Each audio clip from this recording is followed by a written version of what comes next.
सर्वसामान्यांच्या हक्काचा आवाज जागर जनस्थान। मराठा संघर्ष योद्धा मनोज जरांगे पाटील यांच्या हत्येचा कट रचला गेल्याचं प्रकरण समोर आल्याने धुळ्यातल्या मराठा समाज चांगलाच आक्रमक झाला असून शहरातल्या शिवतीर्थ चौकात धनंजय मुंडे यांच्या पोस्टरला जोडे मारत मुंडेंसह राज्य सरकारला विरोधात मराठा समाजाने जोरदार घोषणाबाजी केली आहे। मनोज जरांगे पाटील यांच्या केसाला धक्का तर महाराष्ट्र बंद पाडू असा इशारा मराठा समाजाने शासनाला दिलाय। एवढं गंभीर प्रकरण समोर आलं असताना देखील गृहमंत्री करतायत तरी काय असा सवाल देखील मराठा समाजाने उपस्थित केलाय।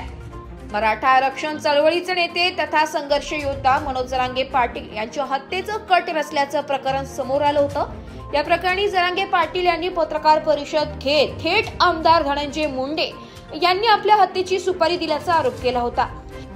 त्यानंतर प्रकरणानंतर महाराष्ट्रातला मराठा समाज आक्रमक झाला असून धनंजय मुंडेसह या प्रकरणातील आरोपींना ताब्यात घेऊन कारवाई करण्याची मागणी मराठा समाजाला केली आहे।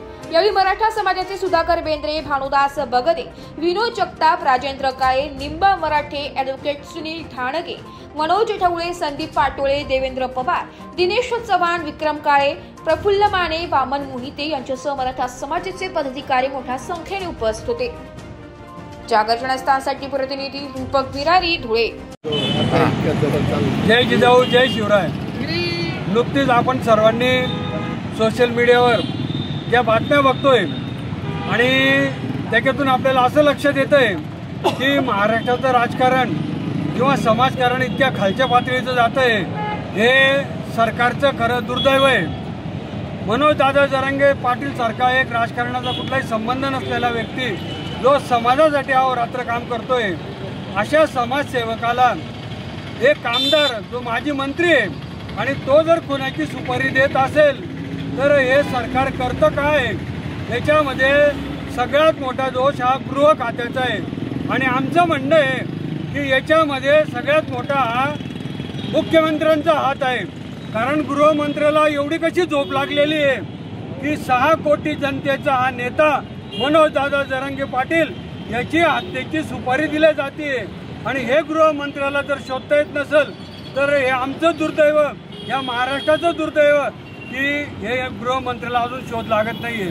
आणि एवढे पुरावे जाहीर झाल्यावर असताना सुद्धा कोणतेही प्रशासनाकडून कारवाई झालेली नाहीये, याचा आम्ही तीव्र निषेध व्यक्त करतो। मनोज दादा जरांगे पाटील यांना झेड सिक्युरिटी मिळालीच पाहिजे आणि कदाचित मनोज दादा किंवा त्यांच्या कार्यकर्त्याच्या केसाला धक्का लागला तर हा महाराष्ट्र पेटून उठेल। मग गृहमंत्री साहेब, पोलीस प्रशासन साहेब, जे होईल असंही तुम्ही आम्हाला आमच्या मरण्यावर उठलेले, पण लढून मरू आम्ही, शेवटी आम्ही मराठी आहोत। एक वेळ उतरलो तर माघार आमच्या रक्तात नाहीये, पण जगू किंवा मरू पण समोरच्याला पूर्ण केल्याशिवाय आम्ही थांबणार नाही, हा आमचा शासनाला इशारा आहे।